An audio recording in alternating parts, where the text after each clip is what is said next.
सहनाववतु सहनौ भुनक्तु सह वीर्यङ्करवावहै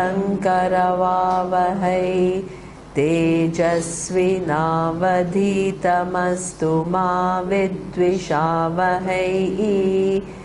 ॐ शान्ति शान्ति शान्तिः।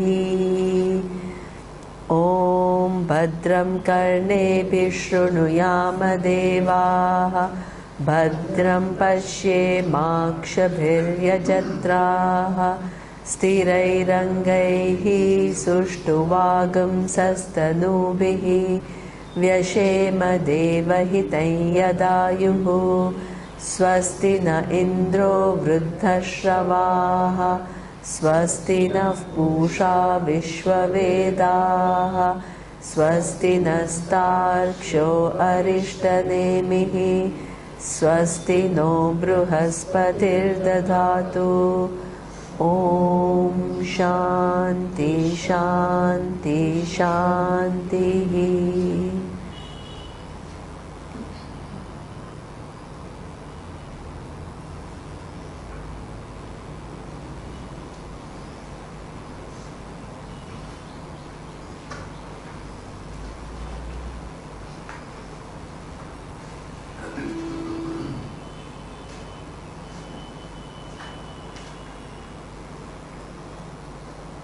Okay, so now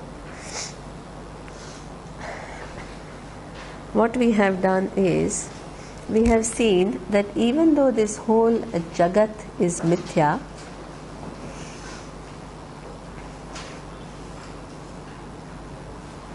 it's not just randomly things which are put together. Everything is what very intelligently put together. So that means this forms within forms within forms, or one name reducing to many names, and that again reducing to many names. At every level of organization there is intelligence, not just at what the bottom, right? So not only right now the eyes can see, okay, so there is this whole thing with this whole instrument which is working, and at this working of this instrument the intelligence is present or not, it is there. Billions of cells are coordinating right now. We've all eaten dosa and idli, right? So that means what? Your digestive system is working well. It has to work to digest all the idlis and dosas, but that doesn't interfere with what you're learning, hopefully. So there are all these multiple functions being taken, undertaken by you, and each everything is what doing its own job. So that means simultaneously what I'm speaking, I'm seeing you, my circulatory system is working, my digestive system is working, the whole thing is coordinated. So am I doing the coordination? Am I asking now the food? I don't even know exactly where in my digestive tract the food is.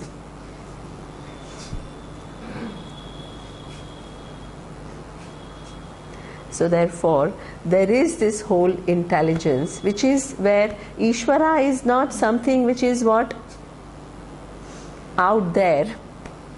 And it is not something which what is the something that these cells, and so that is that intelligence which is not only makes what those cells are, but right now the cells are coordinating to make it all possible. There is what? At every level there is what? Intelligence. Every level there is intelligence. This is why Surya was saying that think of initially, our teacher used to say, you need to what? Bring in Ishvara in your life, because before you come to Vedanta, either Ishvara or the cause of the universe does not exist for you, okay, or you see it as some kind of a remote entity, okay, what does Vedanta make you see? You can, no matter what you are doing, you can never be away from Ishvara. That is that connection. Okay, which activity of yours is outside Ishvara? There is no activity. Okay, now imagine if there is no activity of yours which is outside Ishvara, but you've been living your life not even knowing the presence of Ishvara. What amount of non-connection with reality you have.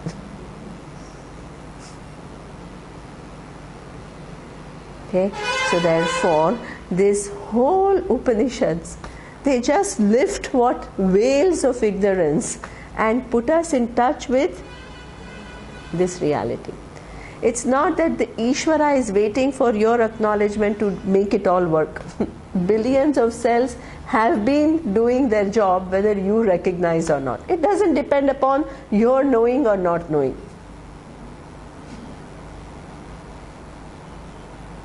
Okay, so therefore it just lifts our veil and makes us connected. The connection which is a permanent connection.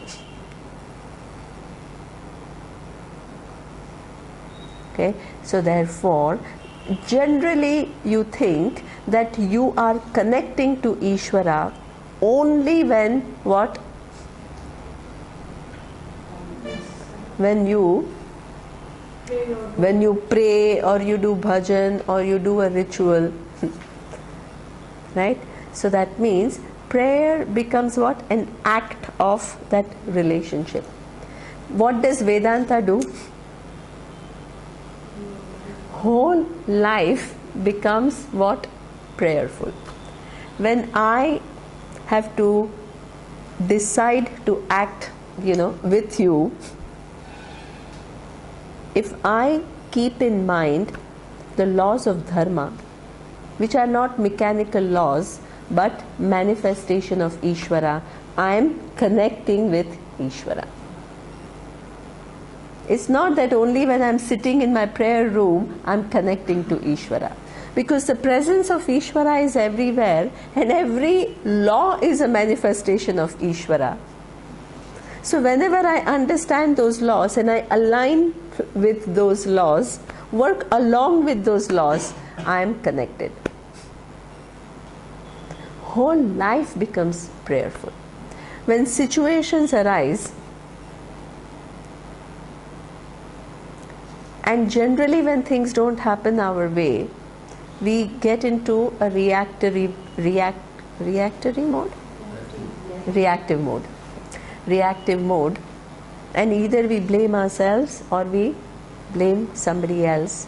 When you refrain from doing that by understanding that there is this whole law of cause and effect, and there are so many unknown, like Gabby yesterday was saying, it's not like whatever you are asking for and the universe provides you that. Because those unknown variables connect so many things, so many causes over which you have no control. So it's only a game of probability. Otherwise what will happen? You just ask the universe and universe will give you. That will become what? Complete chaos.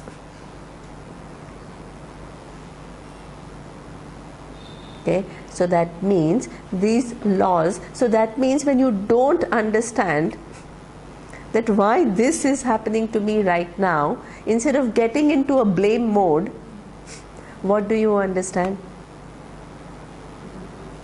There are so many causes. Within these causes, there are some causes which are known causes. So that means what do I have to do? Work towards that. You can't just say, yeah, I know the causes and don't work towards that. But in spite of my working, and there are some unknown causes which can be made known by effort.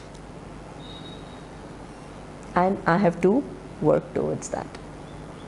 And in spite of that, my knowledge is always going to be limited. There is never a time that I know all the variables. So there are unknown variables. That also is that's an amazing design. So that by that knowledge, it is not like I just condition my mind to stop the reaction. It is the knowledge which what changes the way you deal with situations which are what? It's the understanding. It's not controlling the mind. Please understand. It's a paradigm shift. It's your level of understanding has gone through a major shift about what? The presence of Ishvara, which then makes you less reactory and more what? Proactive. When you do that, you are in touch with Ishvara. When the emotions come, we have two tendencies, either to completely suppress them or just go along with them and lose all lucidity. Instead of you managing the emotions, emotions start managing you. So when you, without denying emotions, if you can, bring your emotions on track by understanding. Okay, so therefore there are two different ways in which you can everything you cannot also if you begin to look into the causes of your emotions and all, it is all endless. You can't find out every emotion that you are feeling and what is caused by that and what is caused by that, but there are certain things which you can know, some patterns that you can know. So what do? Some major orientations that you have, each one has some unique right? Somebody has something with anger, issue with anger, somebody has an issue with fear. It's not like each one is exactly the same.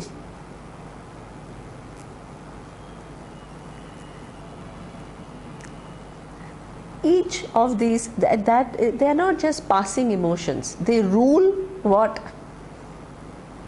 How you view situations. That becomes they are so deeply entrenched that they become what? The orientations. So external situations, any external situation will trigger, and when that trigger takes place, what? The mind just is completely captivated by the strength of that emotion, and the person loses complete what? Objectivity. So when that happens, what do you need to do? You need to see that, hey, what are some stories which I have been telling, 2-3 different things which are what? Recurring. And when you look into that a little bit and try to correct, okay, for example, if you, one of the problems that most of the adults have is what? Feeling of lack of love. It's amazing, even if our parents love us so much, there is some, unless the parent is very evolved and has raised the kids well, almost everybody has this lack, not being loved. Okay? And every relationship that you enter, what are you trying to do? Find that love that you have been missing in life. You think that person is able to fulfill all your needs? No human being can fulfill all your needs. But what has happened is that lack of love is a carry forward from where? From before. Now when you enter a relationship, it what? The demand of that love is carried forward from the past.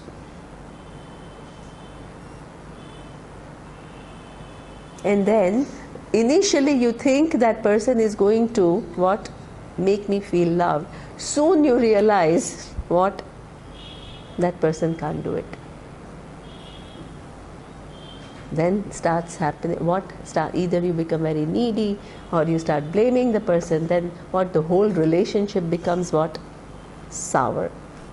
Then what do? You move to another relationship.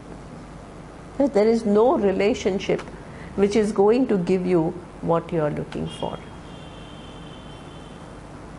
The minute our teacher used to say that need for love or being loved, that you keep on searching through different people and it keeps eluding you, where will you finally resolve this issue?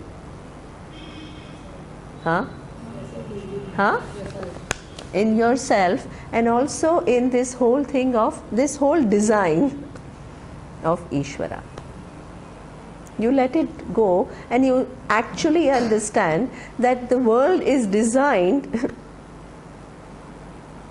You are constantly looking for certain things which are lacking in you, where? Outside.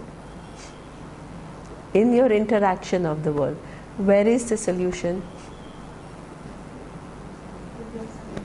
Okay, so therefore, what have you brought?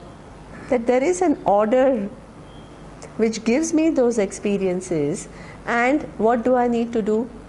Bring in the understanding of Vedanta to say that this lack of love that I feel, that can never be resolved with what?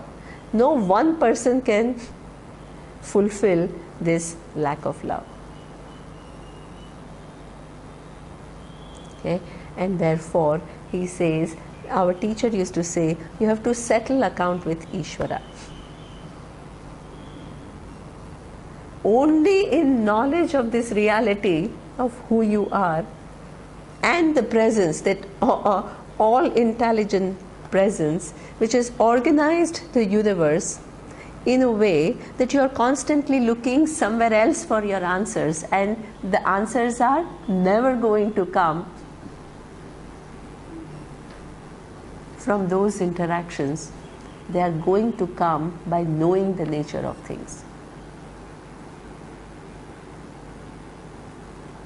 Okay, so what do? You pray for clarity.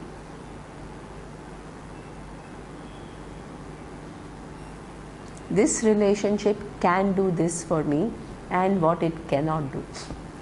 Once you are lucid, no relationship is that much of a problem. That much of a problem.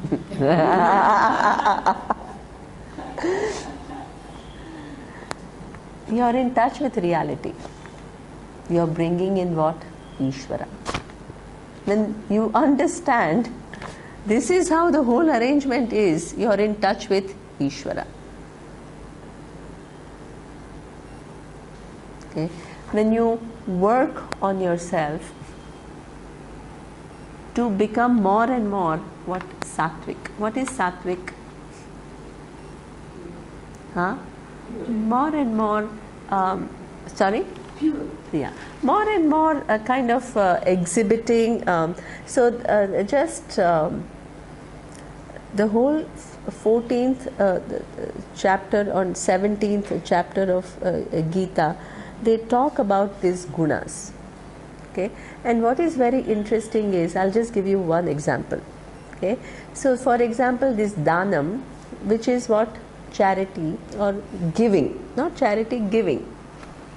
Okay, generally we consider it to be a good act. Now in the Gita, that giving itself is broken into sattva, rajas and tamas. So that means your understanding has to become more nuanced. Okay, so what is a sattvic giving? Sattvic giving is not selfless giving. Sattvic giving is what? Keeping the person in mind.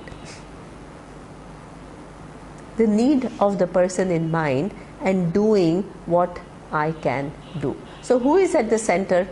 Are you at the center or somebody else is at the center? The other person is at the center. And then you respond. Rajasic giving is what?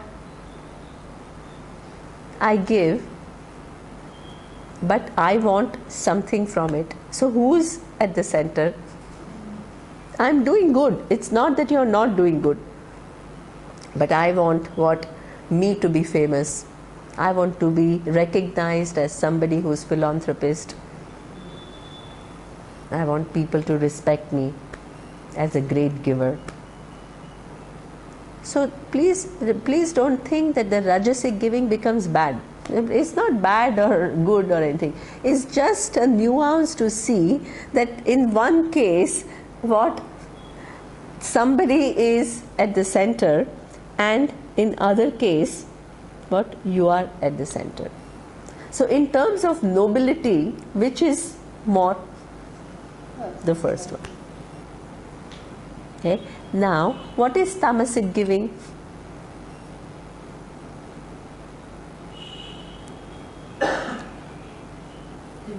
This is akale apatrebhyah yad diyate tad danam tamasam. You give to a wrong person.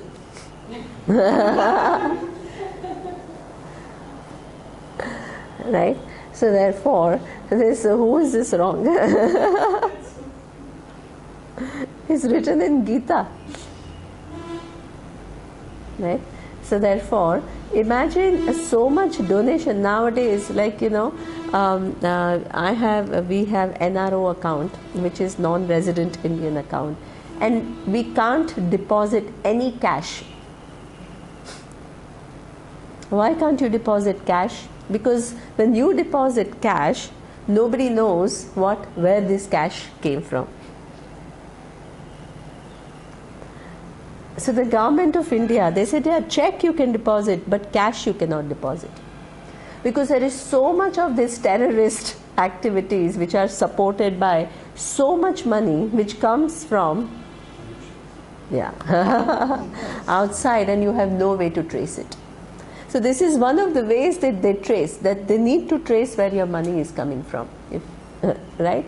So that means what? People give, and they give a lot, but for a wrong cause, to a wrong person.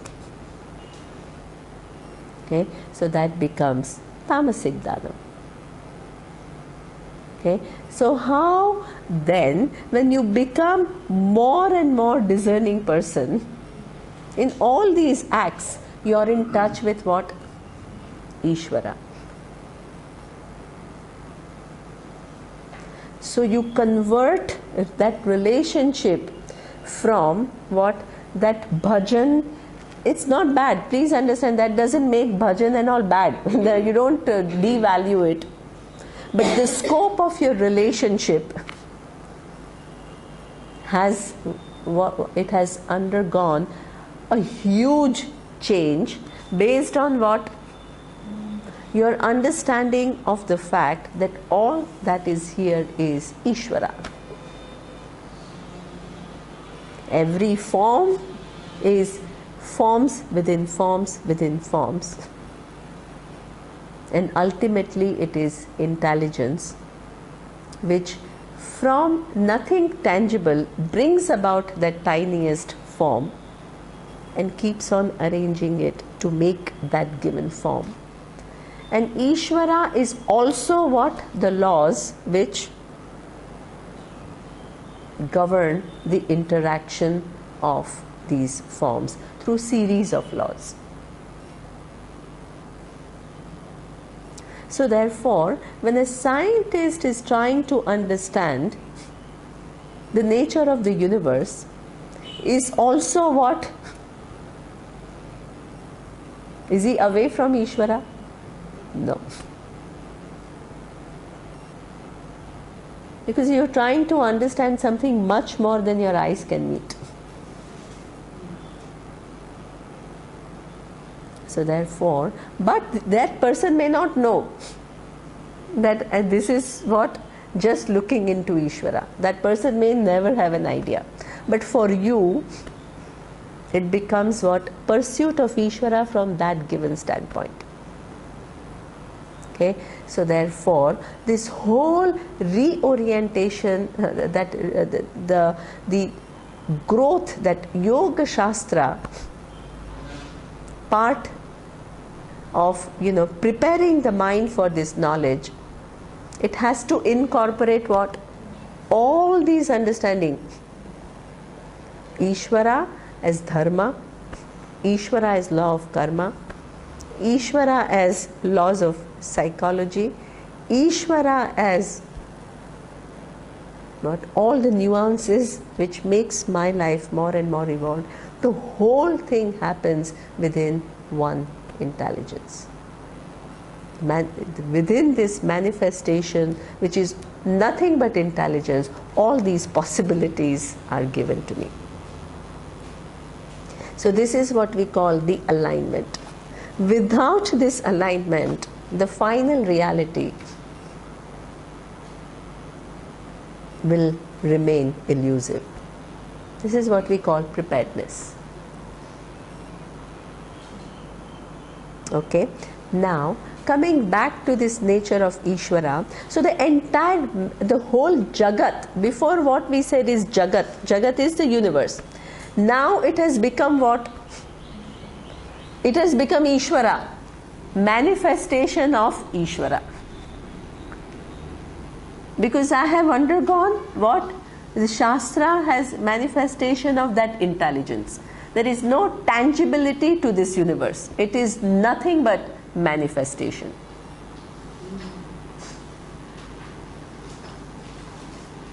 For that manifestation, there are two things which are necessary. One is what we call knowledge, and the other one is what? The capacity to manifest. So therefore, Ishvara is defined as what? Sarvajna Sarva Shaktiman. Sarvajnaha Sarva Shaktiman Ishvara. What is Sarvajna? All knowledge. Okay? Because in order for this whole manifestation to come, it's not that Ishvara has to first figure out how the sun has to be made. If it is like human intelligence, how long will it take to figure out? It's not like that. It's all knowledge. It's not like a knowledge which rests in a mind. And how that sun is connected, all these different forces are talked about, right? The moon.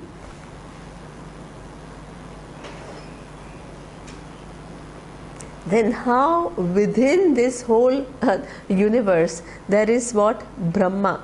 Constantly things are coming into manifestation. Things are going, things are getting destroyed constantly. And within this constant change, there is a seeming what? Sustenance. The whole thing is figured out. This is what we call Sarvajnaha Sarva Shaktiman.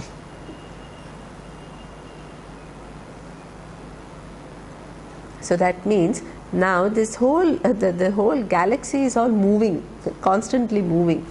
There is no stationary. Okay, and at the same time, in this fast moving galaxy, what? The distance between two objects, what? Remains constant. That is a big wonder. Imagine you have to figure it. In order to manifest the universe, you have to know not one thing after the other. You need to know the whole thing. All the calculations have to be perfect.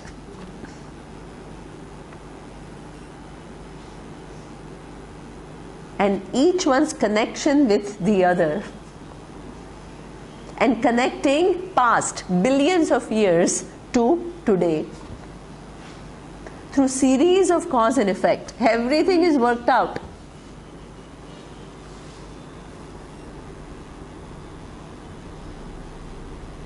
Okay? The whole system is mind-boggling. This is why you call it Sarvajnaha. Sarvajnaha means all knowledge. All knowledge is not like our mind, which is what? Figuring out one thing after the other.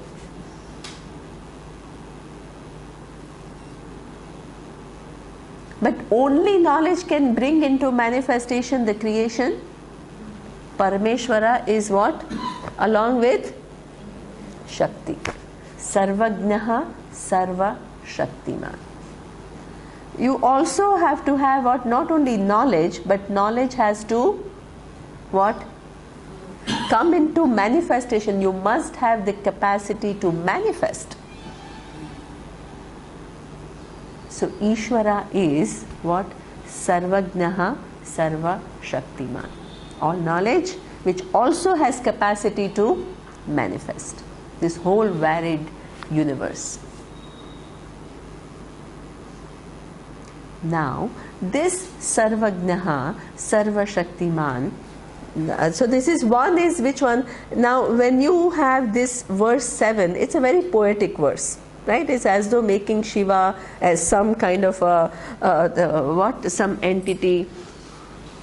Where are my glasses? Yeah, you and then Parvati.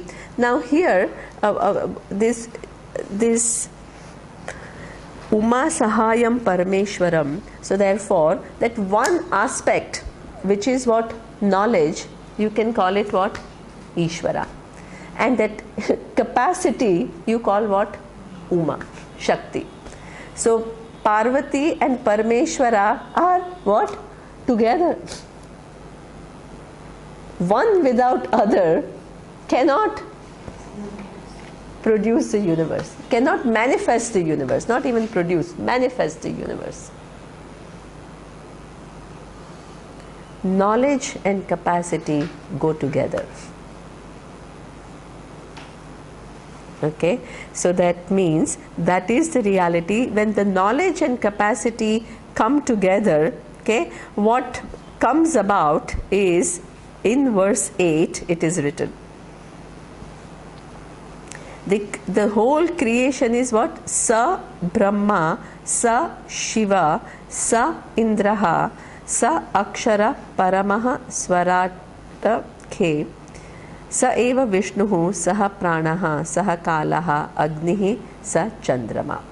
When the knowledge and the capacity comes together, what happens? The whole universe comes. In that universe, in that manifest universe, there is Brahma. What is Brahma? That intelligence, that Sarvajnaha, seen from what? Its capacity to create at every moment.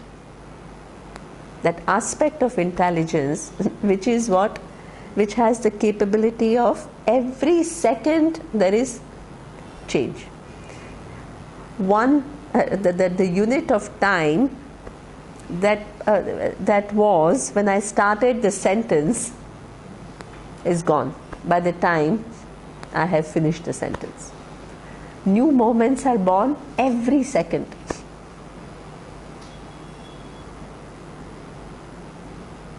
Would capacity be similar to a means? The capacity means the capacity to see. Only knowledge you cannot manifest. You need to have.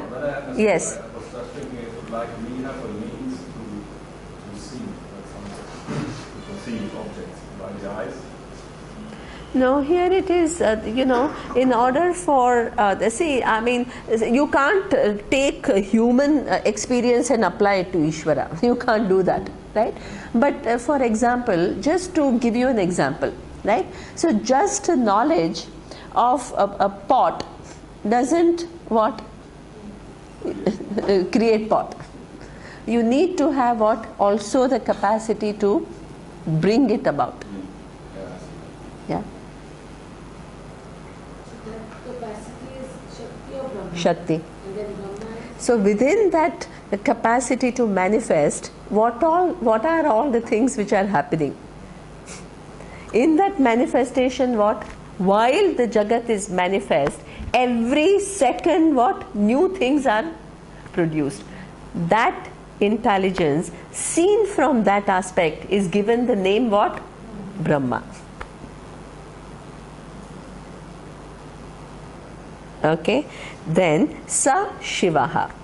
Not only new things are coming up, things are destroyed every second. In this so-called stable universe, every second there is what? That moment comes, and by the time I finish the sentence, moment goes. So that aspect of intelligence, which is what? Constantly within manifestation, what? Destroying. When you see that Sarvajnaha Sarva Shaktiman, from that capacity, you give it a name. What is the name? Shiva. Constant destruction. What is very interesting is that destruction is something which is what? Considered by us as what? Something that we are afraid of. So therefore they say that in fact in this particular Kaivalya Upanishad, it said that you must chant Rudram every day. So I was actually quite surprised, in order to prepare yourself for this knowledge. Okay, what is Rudra? It is Shiva. Okay, now why do you invoke Shiva, the destroyer? Wonderful. Instead of being afraid of the destroyer, you said that moment has to go to pave the way for what? New moment. If you were stuck with that moment, what? You will never go anywhere. So that is also matter of what? Instead of being afraid of it, what do? You acknowledge its presence, and then what? Ask for that particular aspect of Ishvara to what? Help you to pave the way for new movement. You also ask to what? That destroyer principle of the universe. You ask to destroy what? All your duritas, all your confusions. You use those things what? To help yourself. Those given aspects. Take away destroy my confusion, destroy my sorrows, my beliefs. That is the biggest thing. Because unless you give up your beliefs, you will never be in total sync with Shastra. That's a beautiful thing. If you can pray for that, I tell you, there will be a quantum shift in your understanding. The biggest obstacle to learning is I can't give up my beliefs. I can't give up my framework. So I come to Vedanta with my framework, and whatever teacher says, I try to fit it in that framework. You will never get Vedanta because you've come with a wrong framework. You have to what? Deconstruct that and create a new in keeping with Shastra. If you can give up your beliefs which are not in touch with reality, which have become realities for you, you will progress very, very fast. Lovely. But even that, But the thing is, you want all that help for clarity, to see the vision, what Shastra is trying to say. Okay, so therefore, that Shiva is what? That destruction is what? That you are not afraid of, but you try to use all these different aspects of Ishvara to help yourself. That is what we call intelligent living. You recognize the forces and you align with them and you ask for help. Okay, so that is Shiva. Then what is there? Okay, Sa Indraha. So all the entities, Indra is supposed to be king of heaven. So that means any entity which is there in any part of the universe, they are all manifestation of what? Ishvara alone. Just as you are what? Manifestation of Ishvara. This is why in Vedic culture, when I went to the US, people used to ask me, why do you put dot? And I had no idea why you put dot. So people sometimes tell you, yeah, when you get married or whatever, you put dot and all. It's got nothing to do with that. But what happens is, when you look at the whole universe as Ishvara, you have to include yourself. So here you remind yourself by putting a tika, how you put it to the Lord, putting it on yourself, that my body itself is what? Manifestation of Ishvara.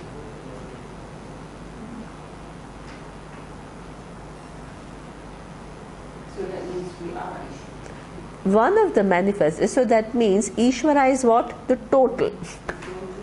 And you are what? One of the manifest. But the final equation I haven't yet done. So just listen to what I'm saying. These are all what? Different aspects. So this is what the verse is saying. Your understanding of Ishvara cannot be superficial. When it iterates all this, what do? It doesn't just remain what? Yeah, some intelligence, some vague intelligence. It becomes what? Various facets of that intelligence you bring to your understanding by giving them what? Names. If the whole universe is manifestation of Ishvara, in that manifestation there is a constant change, not change, the coming into being of things. That aspect I say it is Brahma. Constantly things are getting destroyed. That aspect is Shiva. Okay. Then Indra means within that there are a lot of entities in the universe. They are all manifestation of Ishvara. There is no entity in the universe which is not a manifestation of Ishvara. Okay, Sa Vishnuhu. Vishnuhu means between what? That birth and birth of a moment and destruction of the moment, there is a seeming what? Stability. Imagine that if the whole, if it did not give that stability, no transaction will be possible. Things are constantly changing and all moving and all that. You will not be able to do anything. Just because there is a seeming stability, you can interact with the universe. So that intelligence also manifests in what? In a way that within this constant change, there is an apparent stability. That is what we call Vishnu, that aspect. What does Akshara means? Immutable, which means So that means that is the Swarupa of Ishvara. That we will see. But the Sarvajnaha Sarva Shaktiman is all these different aspects. That's why I didn't do that which does not change is the Swarupa of Ishvara. That we will see a little bit later. Okay, Sa Pranaha. Sa Pranaha is what? All the pranas of everyone. What are the pranic functions? Inhaling, exhaling, the digestion, circulation, evacuation, not only of all human beings, but what? The entire, what? All the mammals, animals, all the living beings.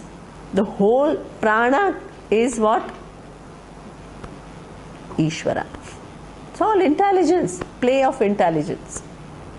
So that means, so therefore, now imagine, why do you need to break it down, that intelligence, into all these different aspects?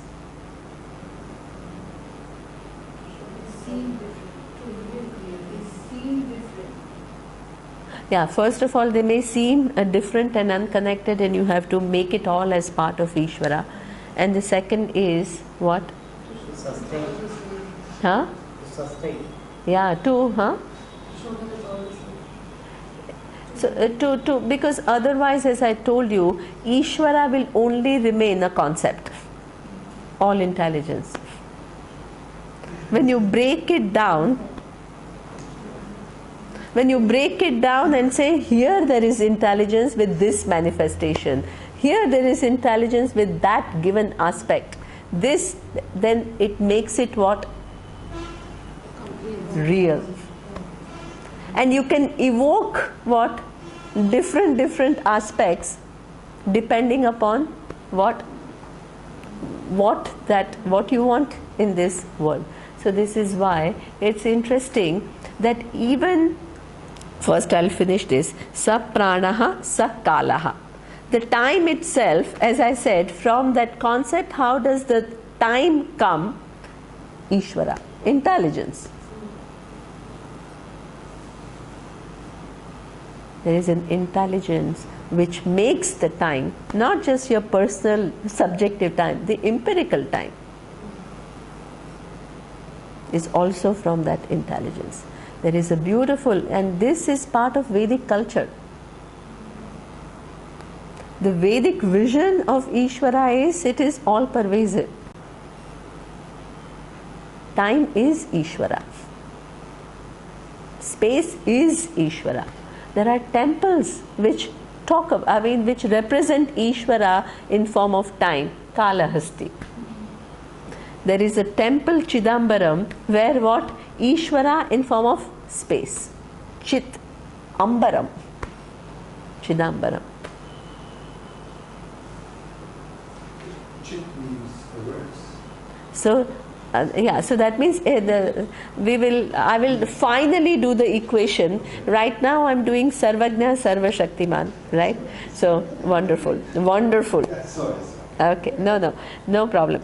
But I'm first making you understand Ishvara, then the truth of it. So, the final suspense is not yet revealed. So, it's still rahasyam.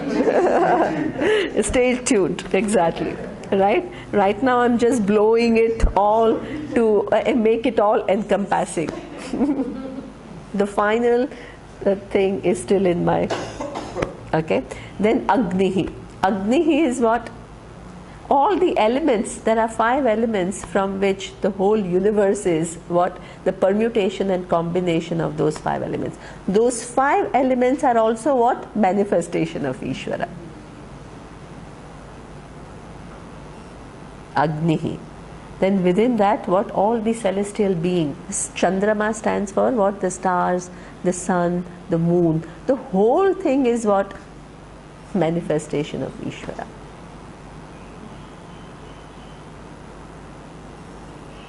Okay, this whole arrangement, which is what the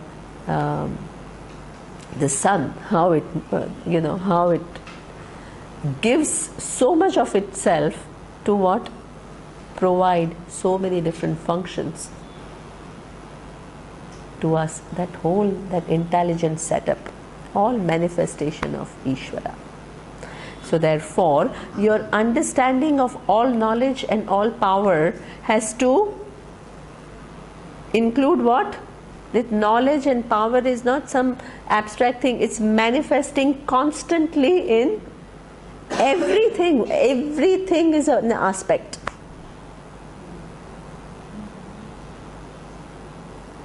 This is the Vedic vision. Okay.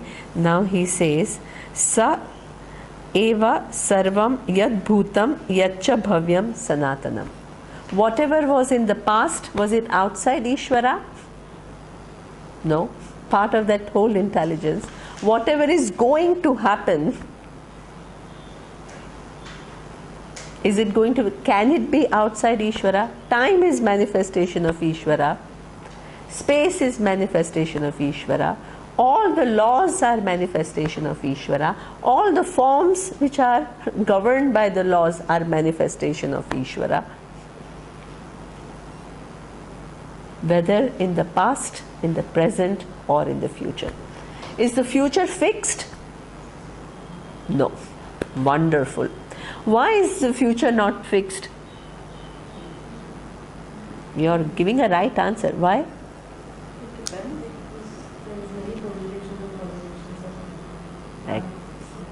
Excellent. Okay.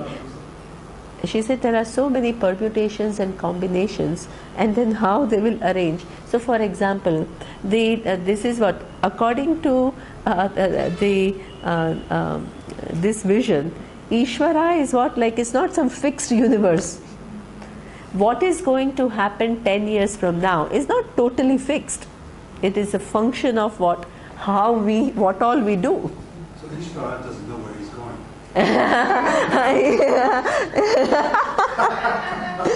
That means that within all these, that it is in form of possibilities.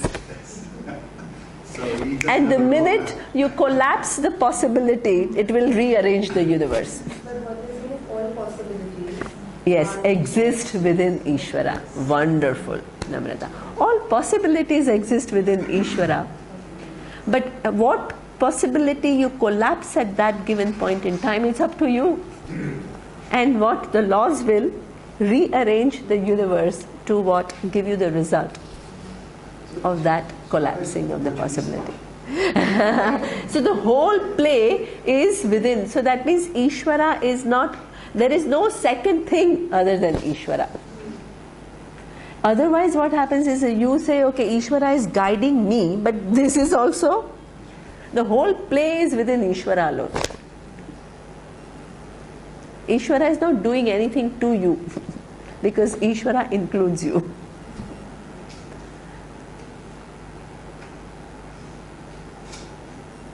Every manifestation is manifestation of that intelligence. There is nothing outside Ishvara.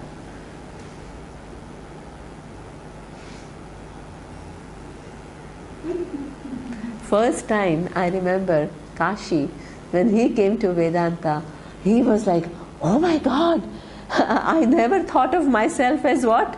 Manifestation of Ishvara. Our Swamiji used to say that people attend so many courses on how to develop good self-esteem. The ultimate knowledge which will give you real good self-esteem is what? I am not what? I am one of the manifestations of Ishvara. It will give you a good self-esteem.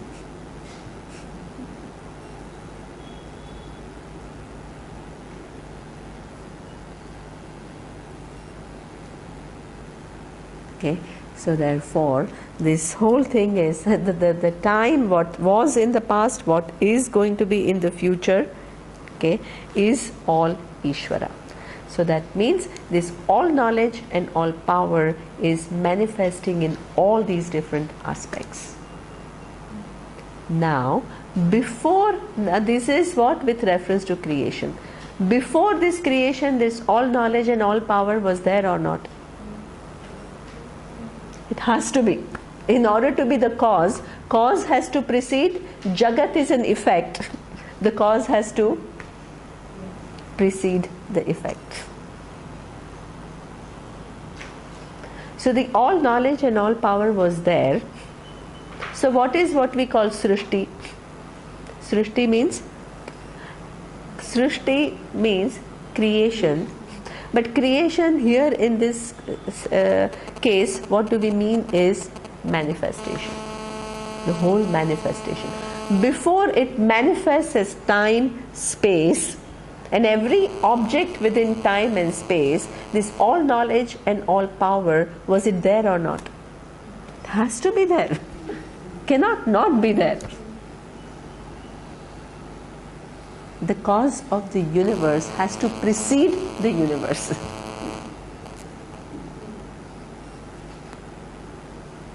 So therefore, then if it was there, then what is this Srishti? What is this creation?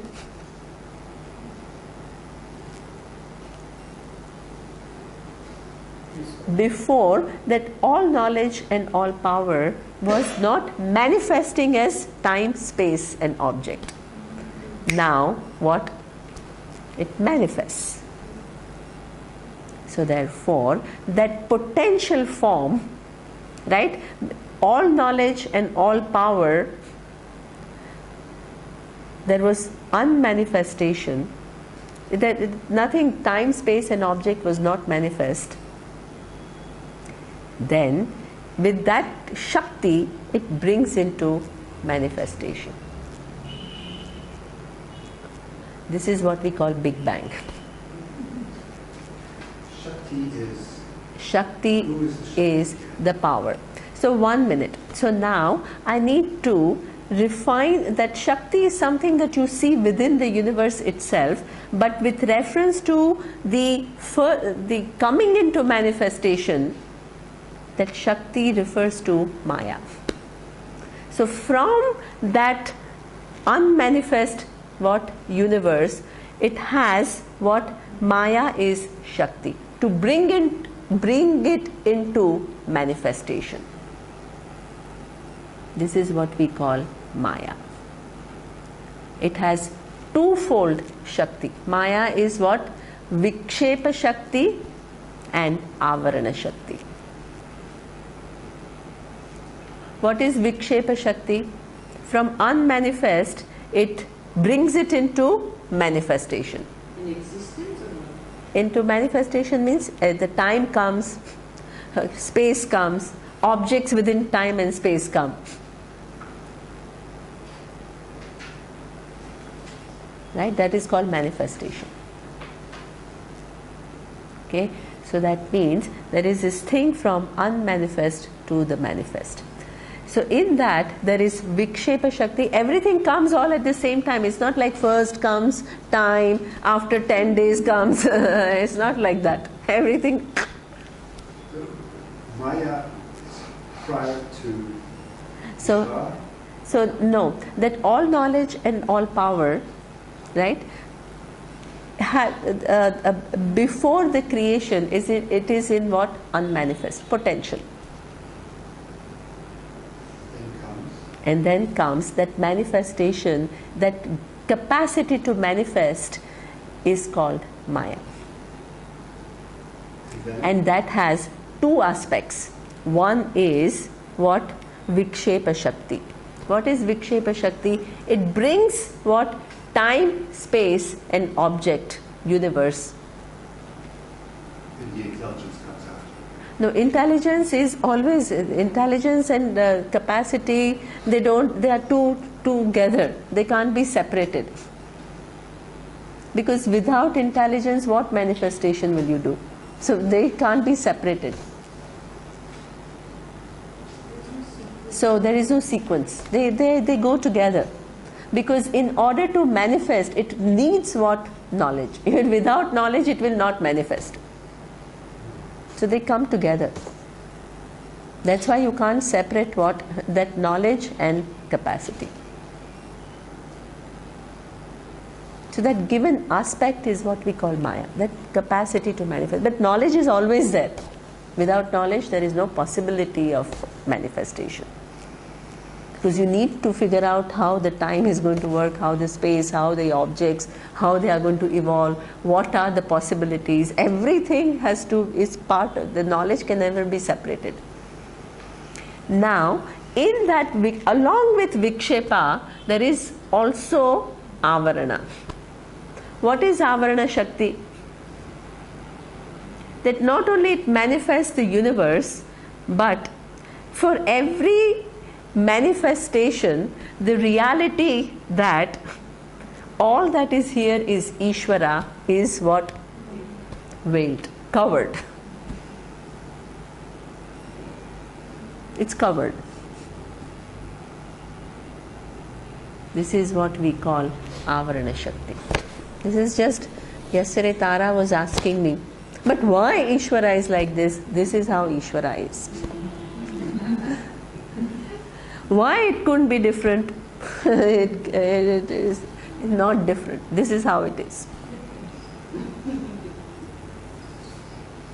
Manifestation, and within manifestation, the reality that all that is here is one, is covered from your understanding. With that cover, you become what? Jiva. Exactly. You live your life wonderful. As a separate, as Punita says, as a separate human being, what? and this one seems like Namrat seems like external to me,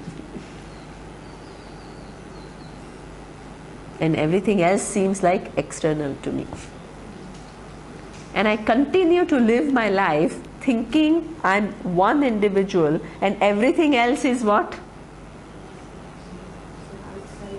Outside me and separate from me.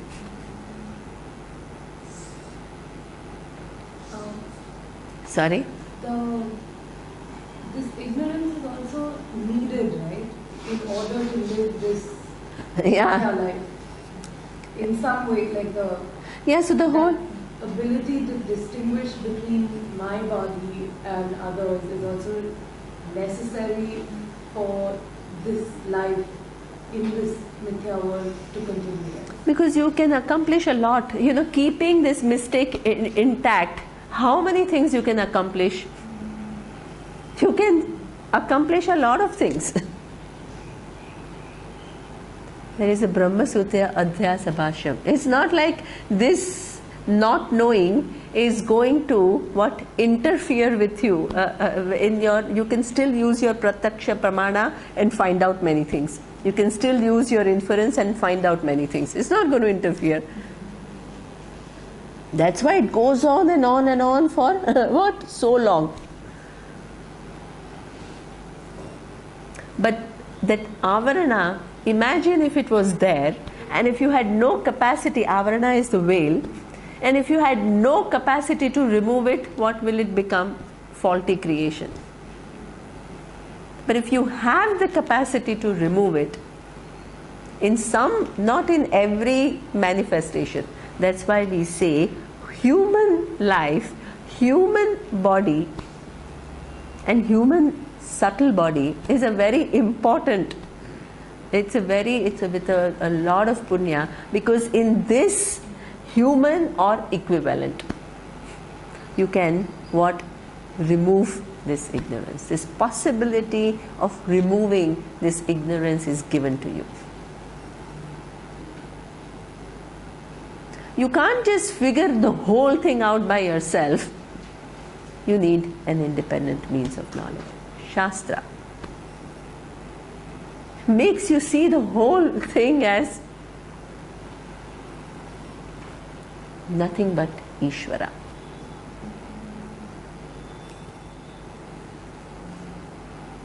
Final thing I haven't yet mentioned. Don't worry. No, tonight. To this evening. Right? So therefore, this Maya, please don't think Maya is some kind of an illusion or anything like that. Maya is not an illusion. Maya is what? That all knowledge and all power has what? Capacity to manifest the universe. From unmanifest to manifest. So what about people who say Maya is distorts the reality? What do you say to that? So it itself doesn't do anything. It just manifests, but within that there is this avarana. Avarana is, as long as avarana is there, that cover is there, it distorts my perception of what is true. But itself is not distorting, right? It is no. So there is it comes with a certain cover. With that cover, my perception is going to be distorted. So Maya is putting the covers? So in the Maya there are two aspects: vikshepa and avarana. And when there is a manifestation, while the manifestation is occurring, each individual form which comes into manifestation, right, has no knowledge of what? This fact that all that is here is Ishvara. That is what we call that cover. And nobody is born with, this understanding. So you have to what? Choose to know it. After all your experiences, in one lifetime, what will happen? You will say, hey, I am searching in the wrong direction altogether. And begin to ask the right questions. which will connect you to a teacher. The teacher who hopefully knows what Vedanta Shastra is talking about and helps you to what?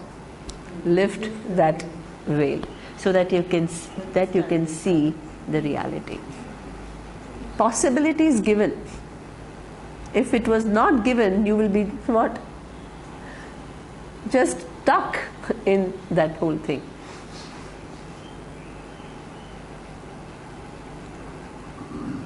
Okay, so therefore this whole so now one more thing you need to understand, and then I will stop this morning class. So now, so before this manifestation there was unmanifest. Okay, now it's only one time? No. This is what we say, that the Vedic vision of creation is what? It is cyclical in nature. There are cycles of what? Manifestation and unmanifestation. Manifestation and unmanifestation. Manifestation, unmanifestation. So that's why there is no what we call anadikala. Anadikala means beginningless. It's cyclical. It's not linear.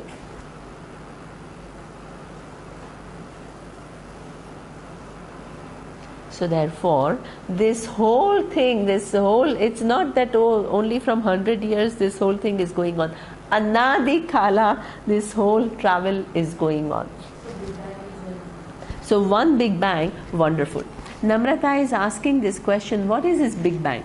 This Big Bang that we talk about is what? Beginning of one cycle of creation. But there are multiple. So in fact, it's like when you go to sleep, then you create dream world. Then again the dream world becomes unmanifest. Then again manifest next day when you go to sleep and dream. So 3-4 times per night. You don't have to wait for the next day. You dream, then it comes back, then again something else. One time in Anekatti, next time in Manjukudi, you can have several dreams. Right? You create dream world, you take it and you. So therefore, it is what we call beginningless. And what we say is beginningless is something which is supported by logic, because if there was a linear beginning to something, you should be able to arrive at what? The beginning. But nobody can arrive at the beginning. If I ask you what came first, chicken or egg, father or son, tree or seed? That's why we say it is what? It's cyclical and all at the same time. But after that, it follows a certain sequence.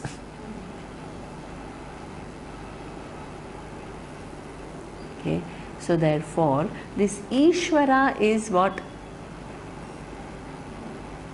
It's not only, please don't think that Ishvara is only what? All these forms and only the laws. Ishvara is what? This is only one aspect of the manifestation of Ishvara. And there have been so many other manifestations. In the aspect, does it mean that it is dependent on something? Would that word aspect? Okay, yeah, because see, the whole creation, as I told you, it has a dependent reality, right? Now, ultimately, it depends upon what? Ishvara. What has happened is, what I have done is that when I used the word concept, I meant something which is not tangible anymore. Okay, but after that I made you see the fact that it is not just some concept, it is what? There is intelligence. So that means the whole universe is ultimately dependent upon what? Ishvara. And not only is dependent upon Ishvara, the whole thing is Ishvara. It's nothing but intelligence. Intelligence at each level, organizing and bringing about a manifestation. Then organizing and bringing another object. Then that again, every level, it is only nothing but Ishvara. All intelligence. And itself is much more. Because before this manifestation came, before these laws came, Ishvara was there as what? Potential, unmanifest.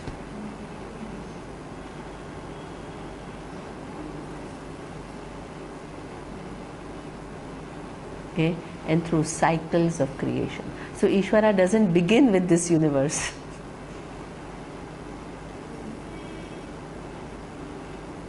It is something which is what? That all knowledge and all power is anadikala. Always there. Whether it is manifest or unmanifest, it's always there. So therefore, they say, this given manifestation, how will it come about? What is very interesting is, all these, all of us have what? Karana Sharira. That means things which are waiting to be experienced by us. So the whole manifestation has to come in a way that not only you have to experience your karma phala, I have to experience my result of the action, you have to experience your result of the action. The whole, everything has to be arranged in a way that we all get what? The experience that we need to get. It keeps everything, it keeps the whole thing in mind, and it just doesn't whatever I feel like. No, it follows laws.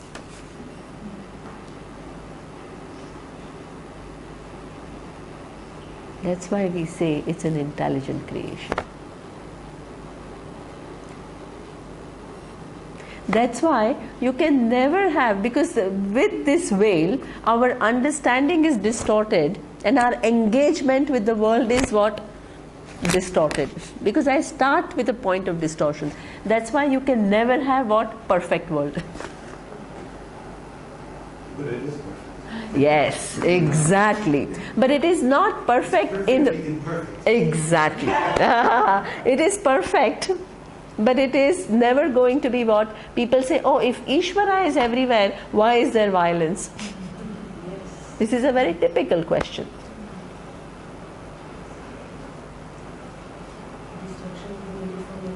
Absolutely. You are given a free will, and you are given the capacity to use your free will. And if you use it inappropriately, what will happen? The result will come, which is a suffering.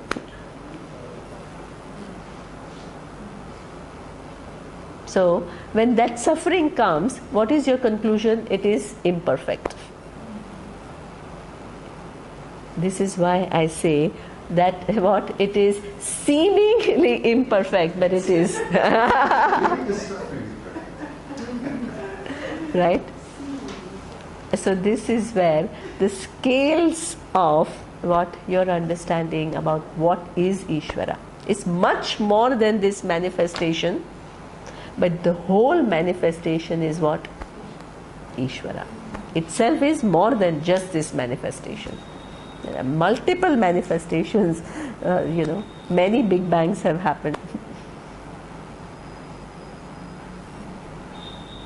Okay, so now with this, you're pretty much the understanding of Ishvara is over.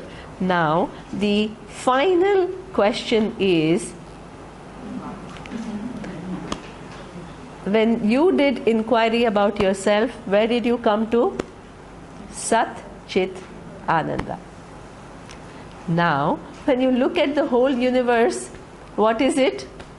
Sarvagnaha, Sarva Shaktiman Ishvara.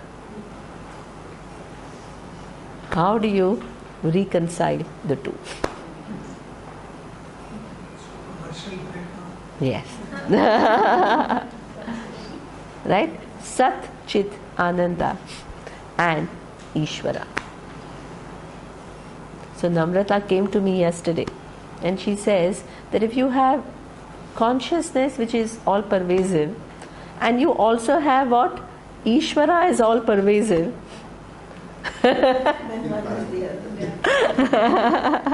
What is the relationship between the two? That is the question. That's where the whole Vedanta Shastra culminates into that final resolution. All this is leading, preparing, taking you step by step. What is that final vision will come in the next class.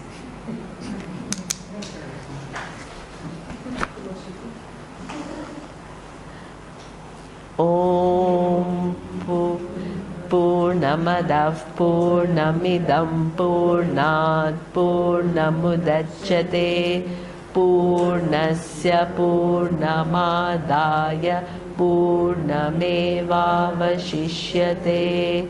Om Shanti Shanti Shanti. Om Shri Gurubhyo Namaha. Harihi Om.